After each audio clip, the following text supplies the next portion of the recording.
Hello everyone. My name is Dr. Sneha Ru. I'm a palliative physician and the founder of Ori Kalamkini. It's an organization that's changing narratives around menstruation and sexuality in India. And this series is called Leading into the Network, where we bring people from different parts of our network to meet each other and share skills. And today we are very honored to have Shampa Sen Gupta with us. Shampa Sen Gupta is Kolkata-based activist working on disability and gender rights with work experience of over 3 decades.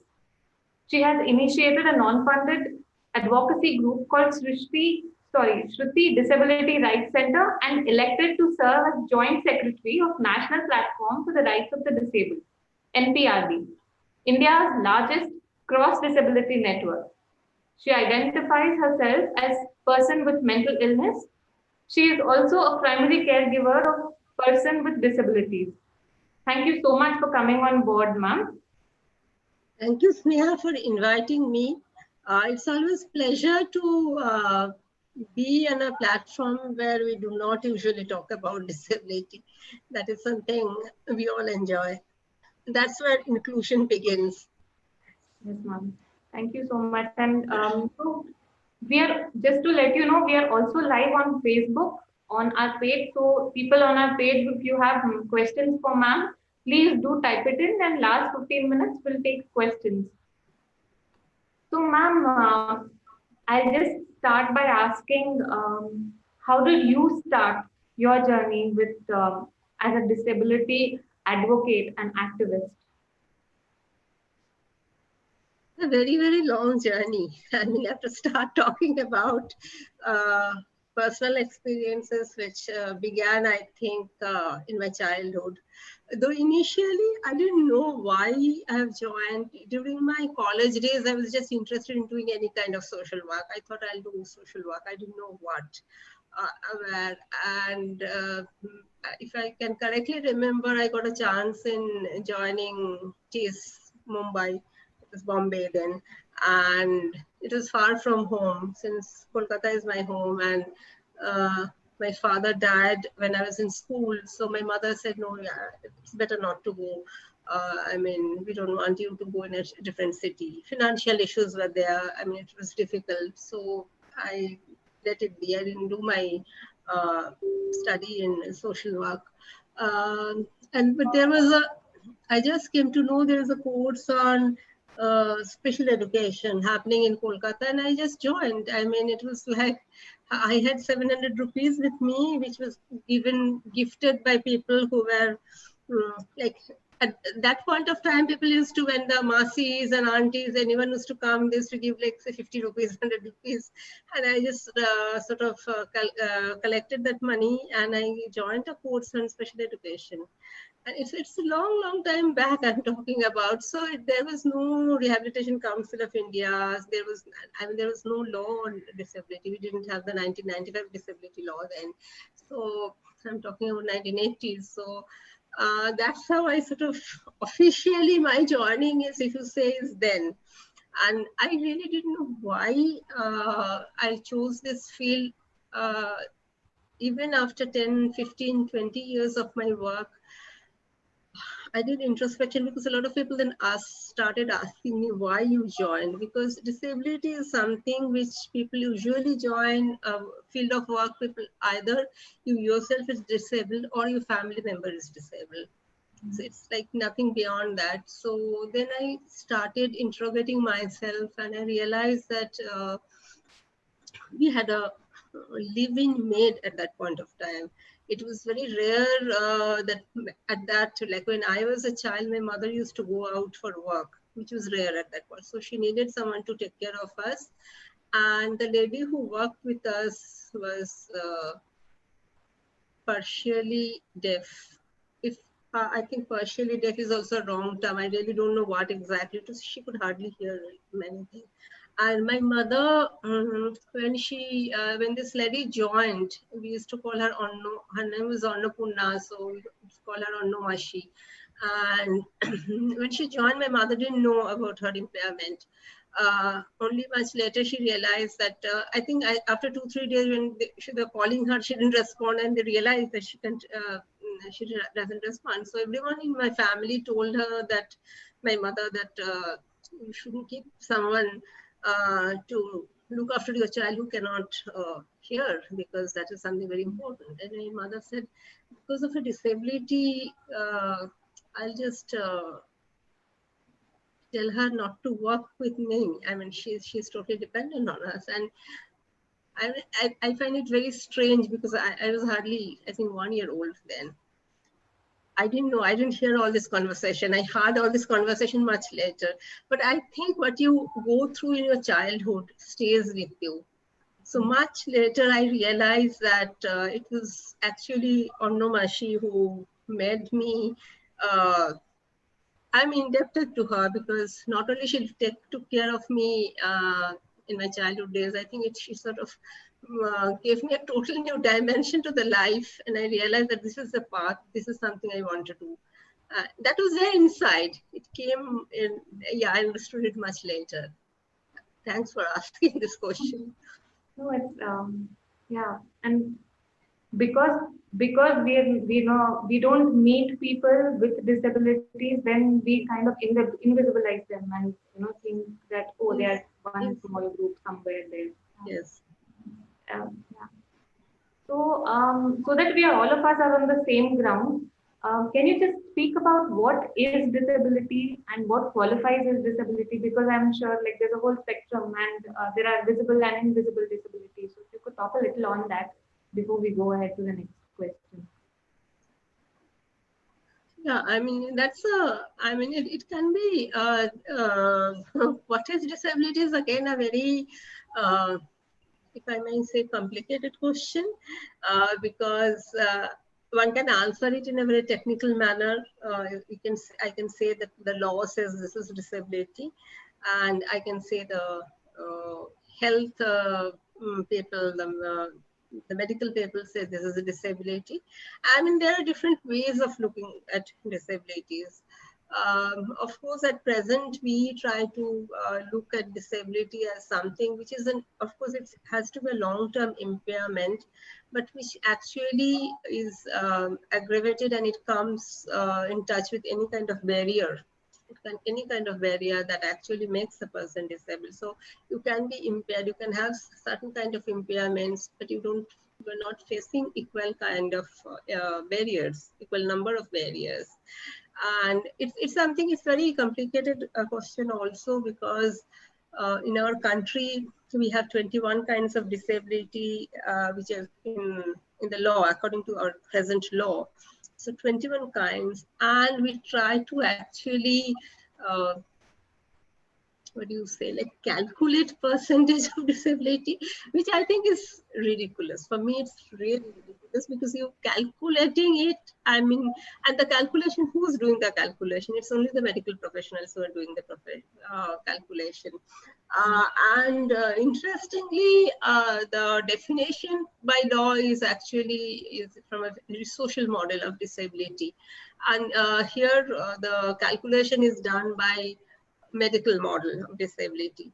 So there are a lot of contradictions of who is disabled and who is not. But there are a few points we have to keep in mind. One is the social barrier part, the impairment part, and of course, it has to be long term. That is also something very important. So someone might be just, suppose I have a fracture in my leg. I'm not, even if it's very short term. So even if I face barriers, it's not a long-term disability. So those are the things we need to understand. Yeah. Right. Thank you so much for bringing, explaining this like this, because few days ago we were having a discussion, and because we are intersectional feminist we were looking if endometriosis is a disability, if chronic stress syndrome is a disability, because the person is chronically stressed and it is coming as a barrier, and but it's not visible and it's not diagnosed, and then it's very difficult to quantify, and I thought it would be good to hear from you. That is the reason I asked. Ma'am, when we look at people with disabilities through a gendered lens, Can you talk about a few challenges which women and other minority groups who are non-binary identifying and other minority groups also, how are they more susceptible to certain barriers in terms of access or in terms of even social factors of how the people with disabilities are treated? I mean, that's a very important area to understand. Firstly, we need to remember that traditionally, women's group or even disability groups, I mean, most of the disability groups, we really traditionally didn't thought of gender as one of the area of concern for very, very long. And that neglect has been done for historically. So now we are trying to understand only I think some years ago, I'll say some years ago, because when I started work, we never thought of gender within disability sector. Now we are talking about, and also when we started, we only started talking about women. So now of course we, as a feminist group, we started asking who is a woman. So like, I mean, is there a definition? Like, is there a biology? Uh, and it's also, like I said, disability is not a medical issue, it's a social issue. Like gender is also a social construct. It's not something, yeah, it's not. I'm saying all this because I know that the disability groups also have not, maybe this is much more in a discourse in the feminist groups, but not so much in the disability groups. So I thought it's better to speak in a historical background. So when you started talking about women also, uh, you need to understand that the patriarchy is looming large throughout the society, throughout the world. And it's not just that disabled people are more patriarchal or in nature or anything, but it's something very important to understand is patriarchy affects all of us, both men and women. So I'll just try to give some anecdotal incidents to make it much more easier instead of going into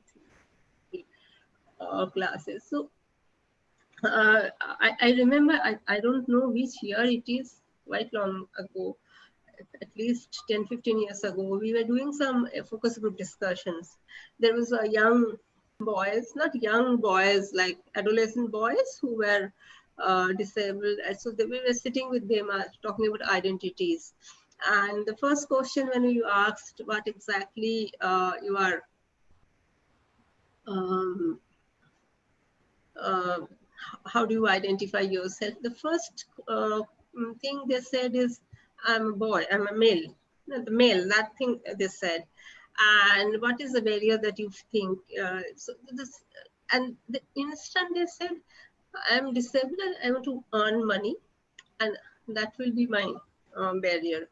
Uh, and that is something they, all of them, it was like in a chorus, so 15, 20 boys. And the same FGD when we're doing with the girls, all the girls, when we ask them, how do you identify yourself? The first thing they said is, I'm disabled, not I'm the girl part. They're not even thinking of their gender aspect, and this is something ingrained within them. And that is something which I think is very clear in when we see the even we were getting some of the reports. I was reading some of the reports during the pandemics. I mean, it's a very recent ones. And I'm talking about the FGD of 20 years ago. And during the pandemics, there is one of our particular uh, volunteer who sent a photo with a report of a family where this woman is saying she's about 20, 25 years old woman. She's saying, now I'm disabled, I'm a woman, and now with the pandemic, I'm just burden to this family. So mother is saying, why aren't you dying now? We can't feed anymore, because so when a volunteer has asked her, why are you saying this to one particular member of your family? The first thing it is saying, the first thing is she's a woman. शादी तो ऐसे नहीं होने वाली है. You're not, she'll never get married, and she's disabled, so she cannot do housework. And now at this particular time of pandemic, it's like so much difficult to find food. So we're just hoping that she dies as early as possible. And I mean, you don't know, and these are the kind of stories we are getting from the ground. I mean, it's like shocking kind of thing. Now, I'm not saying that people do not say this to disabled boys, disabled men. We also feel that they're burdens. But because of this whole structure of the society where men are supposed to go out and work, and so the whole understanding of societal structure is like, uh, mm, he's also a burden, mind you, he's also a burden. But then you have expectation, and also you want to help him to reach whatever goal he is. But for a woman, you don't want to do it, and it starts from the family. Do you want me to go into other non-binary? Yes, please, yes, please. Yeah, We want to get as much information and yeah. experience. We also did workshops with people who identifies both as um, disabled and queer people, and so and I mean I find it like the big. I mean, of course, we just put it out in like an. It was also out in the Facebook, out in different mail groups and things like that. And I was so shocked because people who came in, and transgender person came in, and first thing that they said is, um, I have seen this particular person in a very actively doing movement in particularly during the TG bill movement that took place last year, when they were actually trying to stop the transgender bill to be passed in the books. I have seen them very active in the like in most of the, even the sexual violence cases we are following up. She was very like in the forefront, moving with the banner, giving slogans, and she quietly enters the room and says that. Shampati, I'm very nervous to say so. I'm very nervous because uh, আমি in Bangla she said আমি কানে একটু কম শুনি. I hear a little less in my ears, and but I don't talk about it because I might get bullied. And I was like, I mean, come on, you like you identify as a transgender person, you're so open about it and talk about it. Like, I've seen you in the street fighting so many battles, so why are you so shy about it?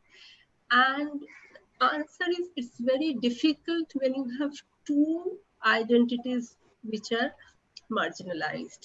It's extremely difficult. So she said you have to select. I cannot like go open about being disabled and transgender. This is something like it was shocking to me, even to me, because I thought that like even with so many years of experience, and I thought that this is like it's a bit too much in the band, but I think this is a reality. And then we started doing other workshops, and I realized that how difficult it is. For example, when we went to Hyderabad for a workshop, seminar workshop, there were two person who came. They said we consider ourselves transgender, but there are government homes. There are government homes where a transgender person, not just no, sorry, not a transgender person, a disabled person can live until and unless you get a government job, adult person. And these homes are for men and women. So both of them were saying that both of us, we know we are transgender, we feel it, but we cannot talk about that identity because we'll be homeless the moment I talk about my gender identity, because I need a place to stay. How long can my family afford to give me food? I'm already an adult, and there are two people. They have similar kind of experiences. I think throughout the country. I'll not talk about other countries, but whatever experience I have, this thing. So it's like you are not either you are hiding your disability part, or you're hiding your gender identity part, or sexual orientation part. May not be gender identity, but it can be sexual orientation part also. So, and this is something like I kept on hearing so many anecdotes in last 2 years, and it was like we have never thought of this kind of thing even within disability movement. But very interestingly, if any of our participants are conversant in laws, you see in our laws, in most of the laws, it's the usual pronoun they use is he. So everyone is he there.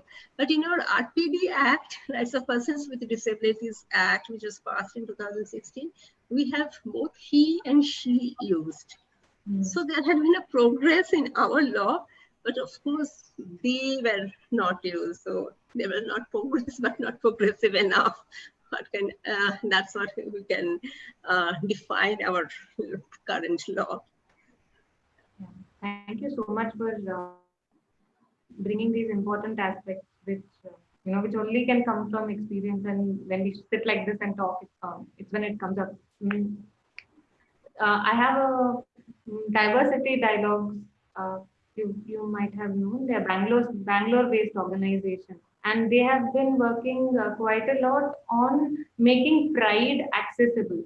So they're saying that a lot of disabled people identify as either gender non-binary, gender queer, or transgender, or the sexual orientation. So these are few safe spaces they have where they can be themselves with respect to these identities. So make the places accessible, and what you're sharing makes goes very rightly with that. And what you brought up also made me question that, oh, does a you said that a woman, when asked about her primary identity, she says disabled. Vis-a-vis man first says man. And somewhere I'm questioning if the disability makes a woman less of a woman because she's not fulfilling those 2 3 roles put by the society, and then Yeah. that's how they introduce themselves. Yeah, Yeah, that is something very, I mean, it's very interesting how you can look at this kind of thing, because uh, I mean, I also met very successful disabled person. I'm purposely using the word person here.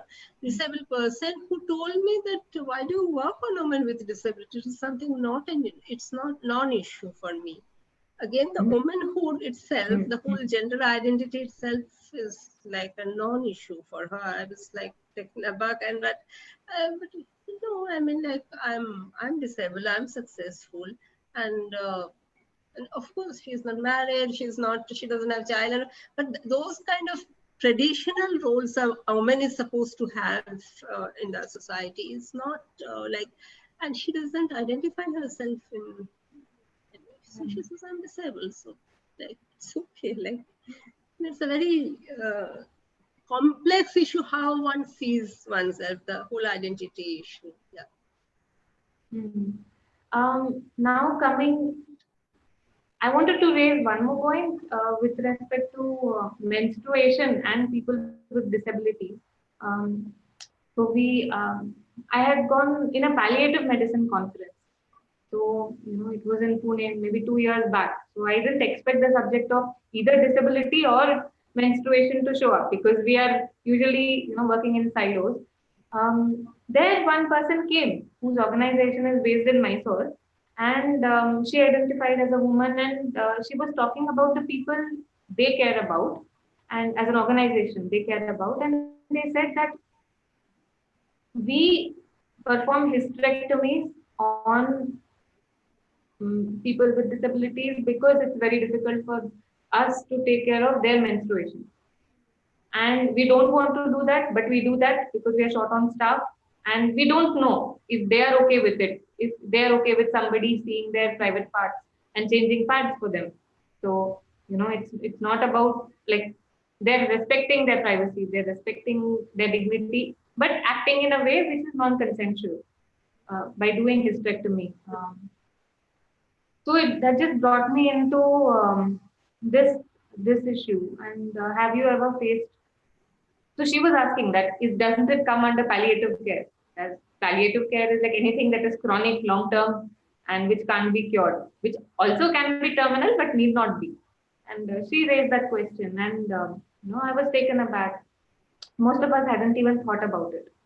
So if there are a few books which we have seen now around menstruation and disability, but if you have any more resources or any anecdotes around that, it would be really great to listen. Um, Uh, no, I'll go on to menstruation part. I just wanted to, since you commented about making pride work disabled friendly, that is something which is consciously happening, I think, in Chennai, Bangalore, Kolkata, Delhi. So there mm, is a conscious effort from the pride work organizers to make, and at least in Kolkata, they keep on asking. So they had sign language interpreters. They had, I mean, there have been attempts. Again, it's not that you can make pride anything completely accessible. It's a very challenging thing because you don't know how to uh, include needs of so many different kinds of disability in our work and the thing. But that is something I think we should mention that here. It's important that they are doing it, and we need to, from the disability movement, we need to acknowledge that. And I think that is something very important, and much more uh, effort has been given by this LGBTQI groups mm, to make their venues, their events accessible than any other feminist groups. I'm sorry if I hurt anyone, but it's something very, that women's group took much longer to open up to disability, but the LGBTQI groups are much more open about it, and they are trying it really earnestly. So again, there are flaws, but they are trying. So attempts are there. That is something. But I can go to the question of menstruation if you want now, because that is something, it's a huge debate and discussion, discourse, and there are a lot of literature around it. Just 2 days ago also we were talking about it. How then again, I have to say that we as a disability movement, we have to begin then indebted to feminist movement, women's group, who actually talked about hysterectomy more than, I think, 20 years ago. Yeah, much before this 1995 law came. So, and this was a case that happened in Pune, where in one of the government homes, they decided to do hysterectomy to all the women inmates, and the usual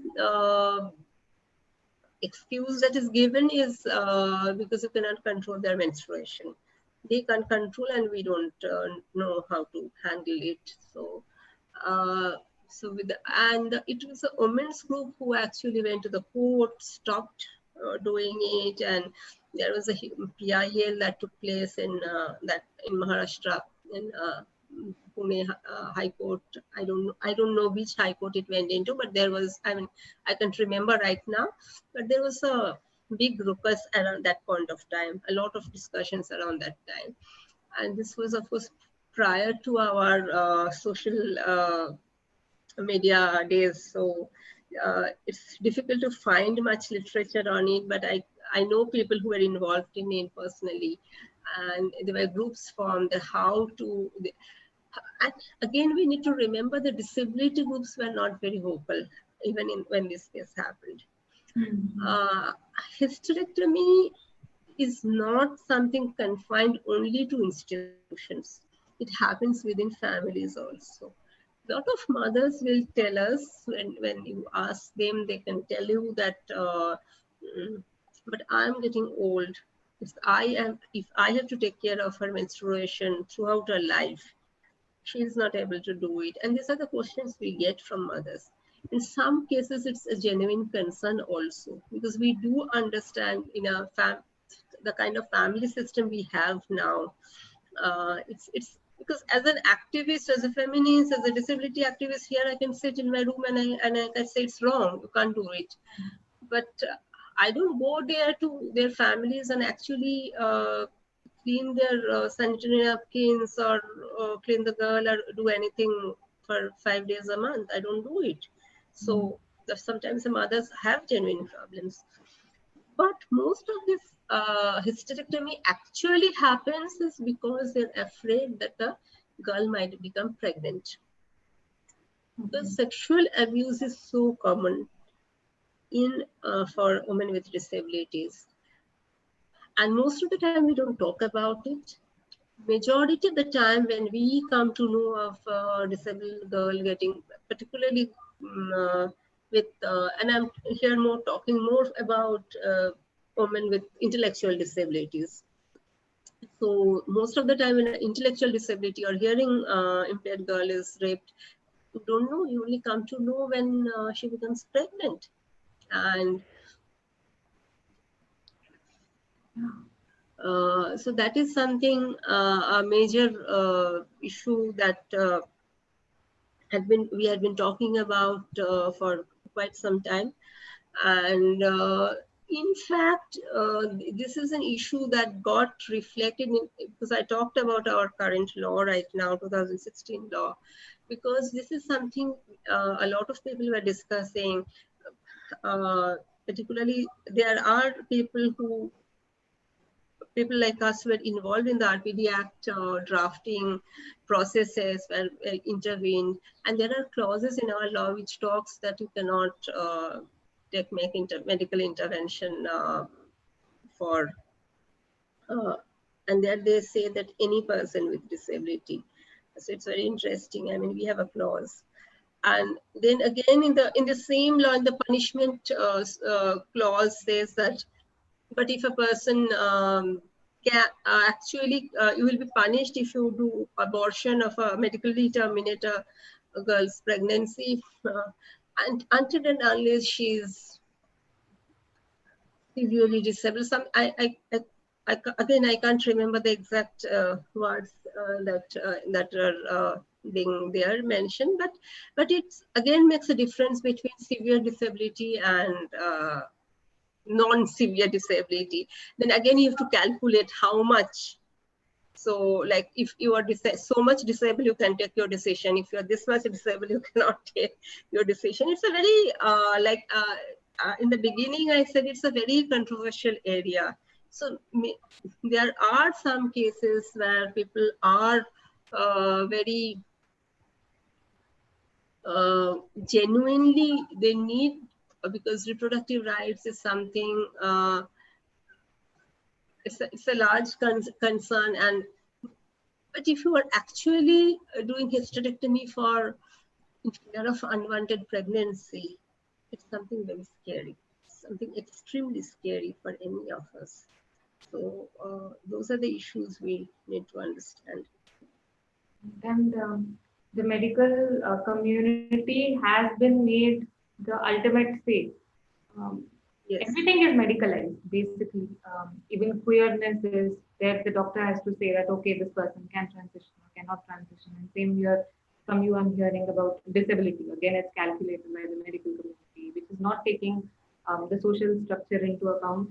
And I have seen with respect to hysterectomy also, being a medical practitioner, I am a palliative physician. Before that, I worked as a general practitioner. And during my internship days also, we over here, we have posting in every department. And when we were in OBG, hysterectomy is, it's as if like, there's a saying also. They say that woman who either produces babies or produces cancer, so they will take it out. Like if, and they call it family complete. हाँ अभी family complete है ना, take it out. So you know, Yeah, vital role of an organ whose function is just related to the social this thing, and the consent is largely manipulated by the social structure. yeah.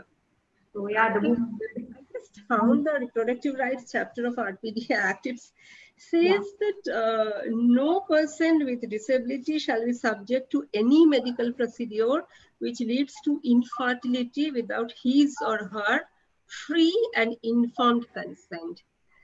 So this is something very interesting. It says his and her here in this reproductive rights, and because usually when we talk about reproductive rights, it's always a woman's thing, and then it says, but then it says free and informed consent.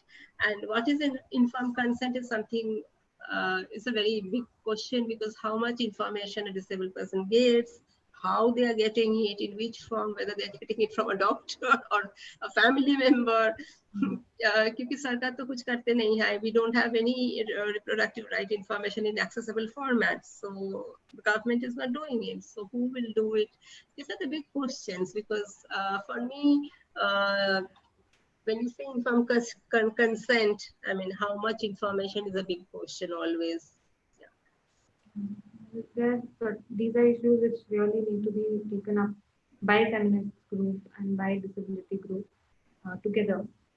So, ma'am, I'll go to the next question. That is, you already touched upon it earlier, the two marginalized identities sometimes becoming very difficult. Okay, I have to out myself as a queer person, and then I have to out myself as a disabled person.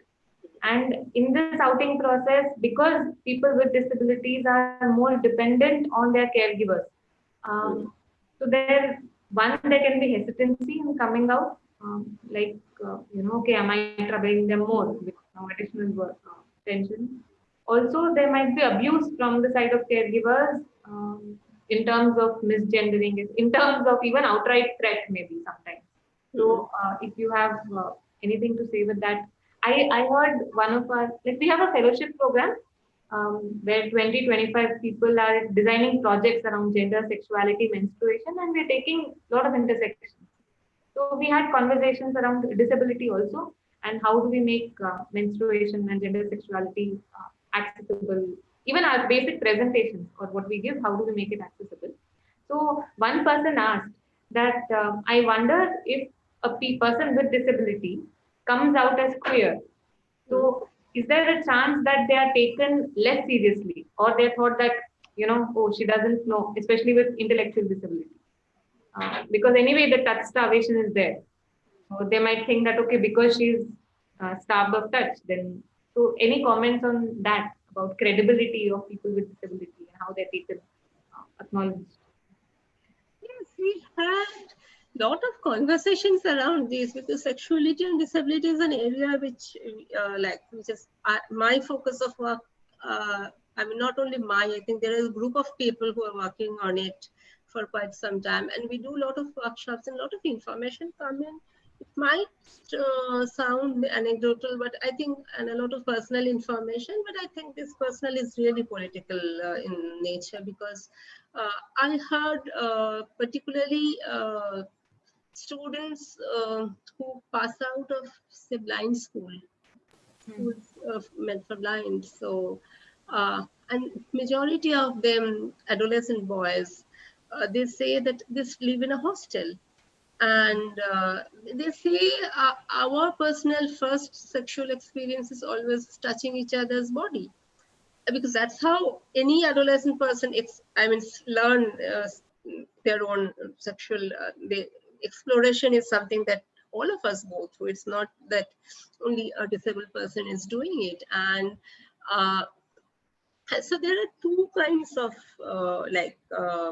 stories that I heard. One thing is, one person at least told me that since it was, I was in a boys' hostel. It was a blind school, so my whole adolescent stage, actually, I passed through this touching another male body. And I didn't have the vision to see how a female looks like. So for me, it was like I thought my sexual orientation became. I became a gay person because of that. I never thought that there can be any other kind of sexuality. This is one story. And the second kind of story, which is more common, at least this is something which we here in West Bengal is, and most of these schools, mind you, are run by missionaries, different kinds of missionaries. So they're saying that it's so much strict regulations are on in the school setup, in the hostel setup, in our during our adolescent age, that we started believing any kind of sexuality, any kind of sexual behavior is a sin. It's terrible. So for me, so one very bright student told me, for me, it's like I knew that in the hostel we were touching each other's body and things like that. But the kind of harsh treatment we used to get because of touching one person, that we started realizing that um, being gay is a extremely like negative thing. So you can never think of that line. So that is something imprinted in our mind. So because a lot of things that we learn at our adolescent age, particularly in our it shapes our gender and sexual identities. So these are the things that we get to hear also. uh, there is some other anecdotes which are not really anecdotes. These things all comes up in workshops when we talk about gender and sexuality with special school setups, because I work with a lot of special schools where um, young people with intellectual disabilities go there. So it is their, they go, they call it special schools, but actually they are there even after 18 years of age. So in something, if I can go back to the last question, I can say that in the regular school, well, at least I don't know, in my school, they never talked about menstruation at all. So whatever menstrual hygiene was discussed within, whatever my mother taught me, I had to learn. And of course, in my daughter's case, it's again, since she went to a regular school, there was no discussion. Sometimes they give some free sanitary pads, but that is a company kind of thing. I mean, there's nothing really about menstrual health, reproductive health they are taught about.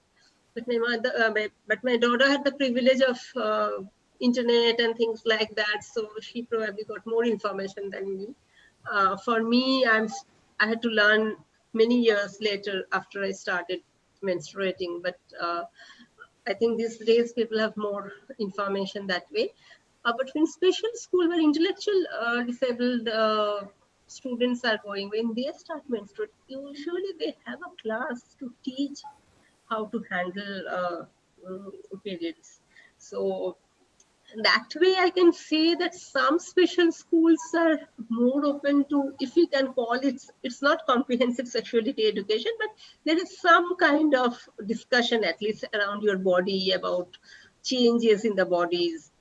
uh, but in this kind of setup, I have seen that if again adolescent age, people start falling in love, and at least in one case where this young girl, she fell in love with this teacher.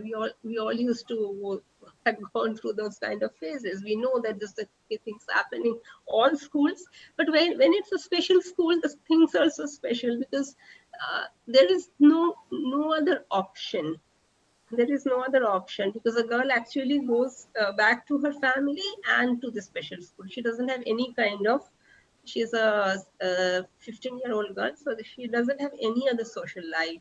So she was trying to kiss the teacher, class teacher, and things like that. So there was a big, like, hue and cry within the special school. So they actually called me and said, "We don't know how to deal with this. It seems one of our girl is lesbian." I said, "Yes, what's wrong with it? Like, you are teaching other things to her. So if you're teaching her how to handle menstruation, about body, you should also try to explain to her that these things are normal and there's nothing like." But those things are very like people got very nervous about to deal in a special school setup again. So And these are the kinds of things we grow up with. A lot of inhibitions, lot of restrictions, and comprehensive sexuality education is the key word which we just don't have in our curriculum. So that is something.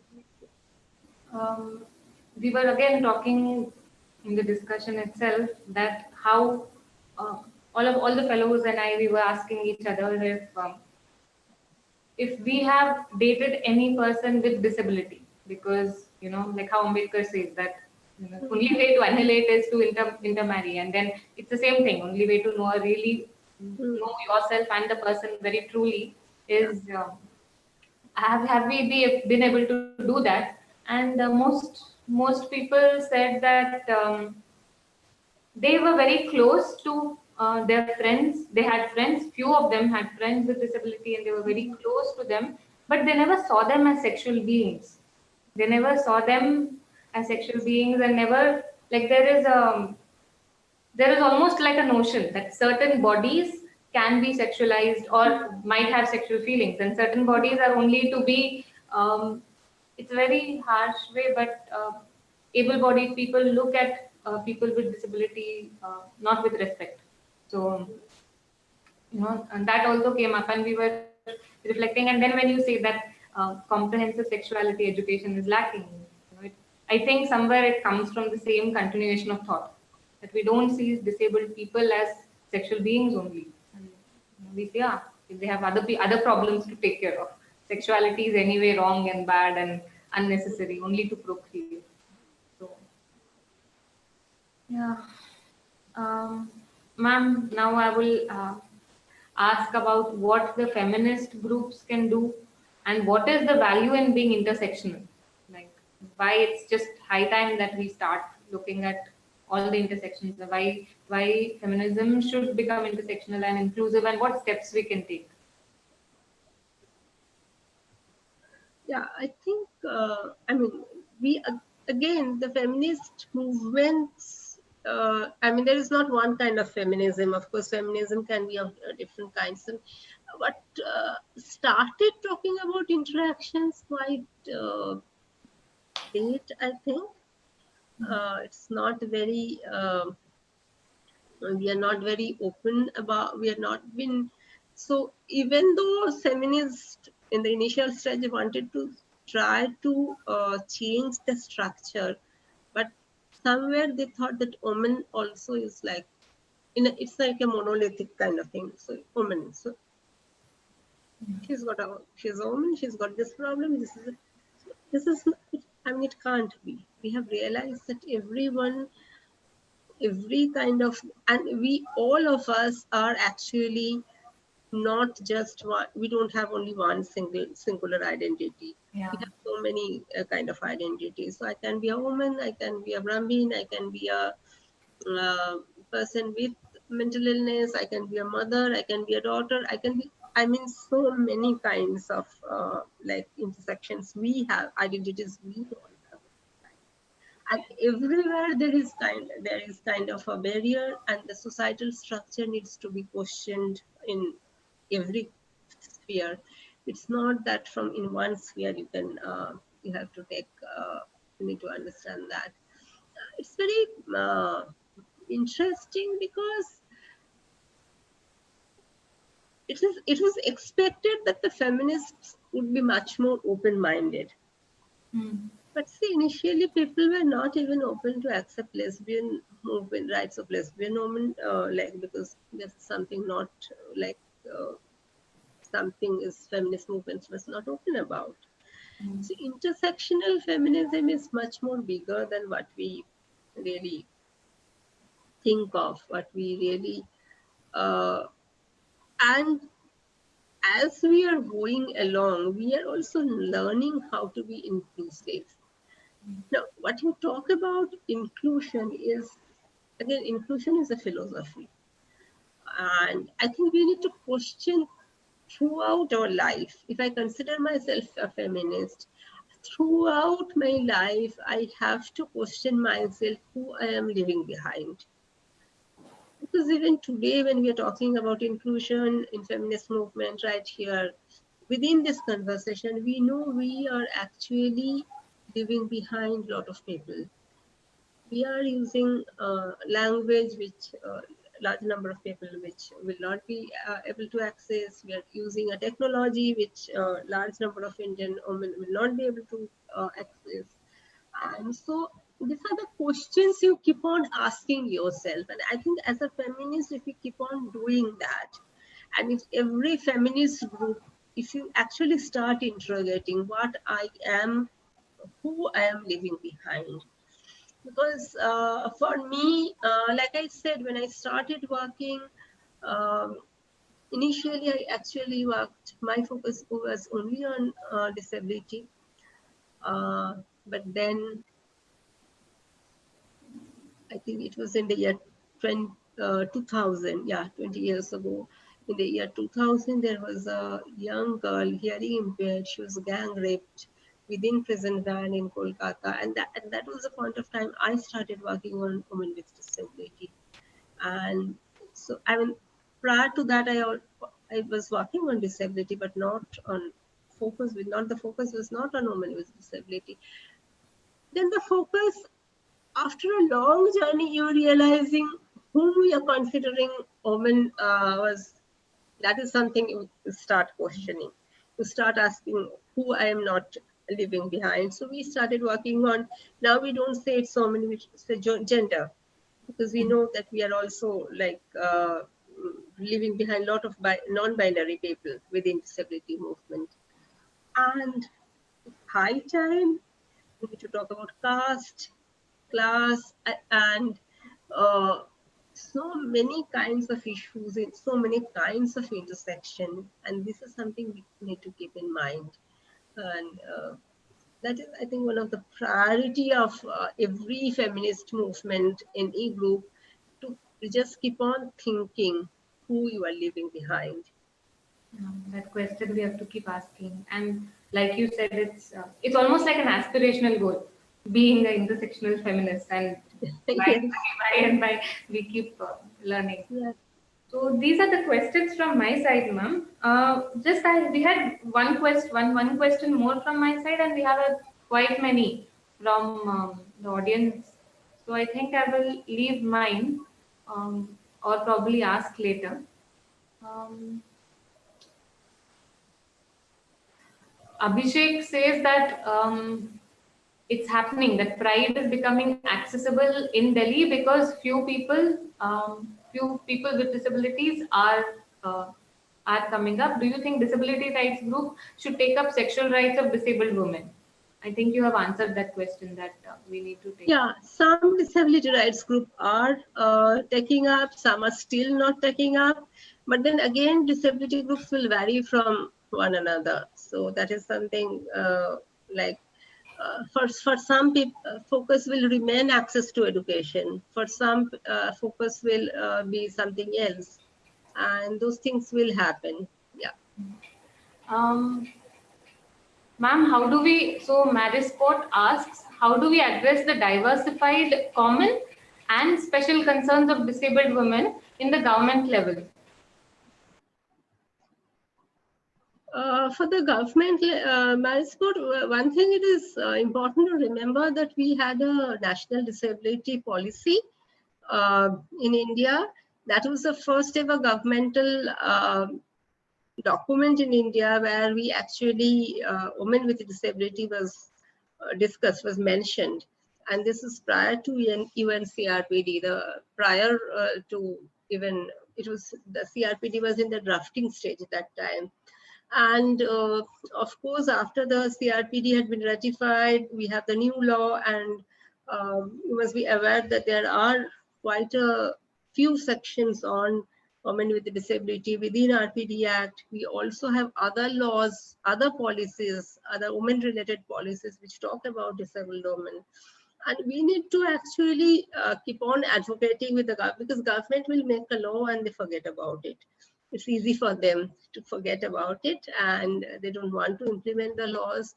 And for people like us, we keep on doing advocacy, keep on reminding them. For example, now during this pandemic, if you see there had been a central guideline by the uh, government department of social justice. They gave a pandemic how to deal with disabled people during pandemic, but there was no mention of women with disability in that. So how many of us actually wrote to government reminding them of that you have forgotten about it? We all know that domestic violence have raised the number of domestic violence have raised very much in this during this pandemic, so much so that a National Commission for Women actually started a new helpline.